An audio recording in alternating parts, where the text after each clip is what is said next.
શહેરના વારસિયા રોડ પર આવેલા મકાનમાં તસ્કરોએ ચોરીનો પ્રયાસ કર્યો હતો.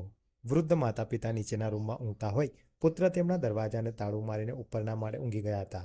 વહેલી સવારે તેમના નીચેના મકાનમાં મળસ્કે તારું તૂટવાનો અવાજ આવતા દંપતી જાગી ગયું હતું અને નીચે જોતા દરવાજો ખુલ્લું જોતા બૂમાબૂમ કરી હતી. ચોરી કરવા આવેલા તસ્કરો ફરાર થઈ ગયા હતા. ત્યારે ફરીવાર પોલીસના નાઇટ પેટ્રોલિંગના લીલે લીલા ઉડતા જણાય છે. મકાન માલિક પોલીસ સ્ટેશન ફરિયાદ નોંધાવવા ગયા, પરંતુ તેમની ફરિયાદ બપોર પછી લેવાશે તેવું જણાવ્યું હતું. વડોદરા શહેરમાં તસ્કરો જાણે બેખોફ બન્યા હોય તેમ બિંદાસ રીતે વિવિધ મકાનોને નિશાન બનાવી રહ્યા છે.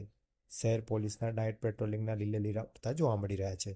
ત્યારે ફરીવાર પોલીસની નિષ્ફળતા સામે આવી રહી છે.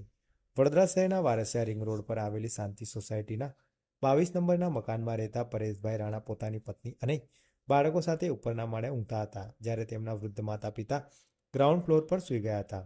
પરેશભાઈ ઉપર ઊંઘતા હોય અને તેમના માતા પિતાને સવારે ઊંઘમાંથી જાગવું ન પડે તે માટે તેઓ જાતે મકાનના દરવાજો બહારથી તાળો મારીને ઉપર જતા હતા. દરમિયાન 25 નવેમ્બરના રોજ વહેલી સવારે 5:30 થી 6 વાગ્યાના અરસામાં તેમના ગ્રાઉન્ડ ફ્લોરના મકાનના દરવાજાને મારેલું તાળું તૂટ્યું હોય તેવો અવાજ તેમને આવ્યો હતો, જેથી દંપતી જાગી ગયું હતું અને નીચે આવતા દરવાજો ખુલ્લો જોવા મળતા બૂમાબૂમ કરી હતી.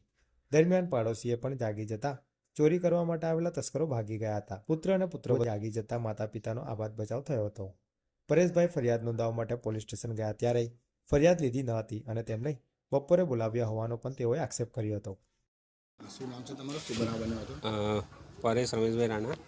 હવે રાત્રે અમે સૂતા હતા એટલે સવારે 5:30 વાગે દરવાજાનો અવાજ આવ્યો તો મને થયું કે કોણ છે, ખબર નહીં. નીચે તમે લોક મારીને આવીએ છીએ તો ઉપર જોયું તો દરવાજો બંધ હતો. એટલે અમે ઠોક્યું, જોર જોરથી બૂમો પાડી કે કોણ છે. તો નીચેથી દાદર ઉતરીને દોડ્યા.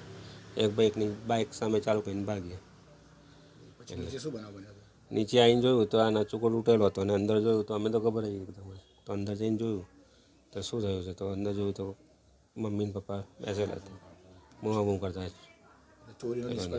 ચોરી નિષ્ફળ ગયા. અને આ સવારે 5:45 વાગે બને એટલે અમને તો ગભરાઈ ગયા કે સવારે 5:45 વાગે આવી સિક્યોર છે નહીં કોઈ જાતે. પોલીસ આવી ગઈ? પોલીસ આવી સવારે 6:30 વાગે. એમને કીધું કે તમારી કમ્પ્લેન લેવી હોય તો ગાડીમાં બેસી જાઓ. ગાડીમાં બેસવાનું કે એટલે હું તો ગભરાઈ ગયો.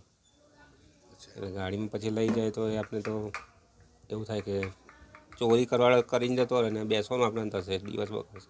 તો આજે દિવસ બગડ્યો છે. મારે જોબની રજા પડી. પરેશ.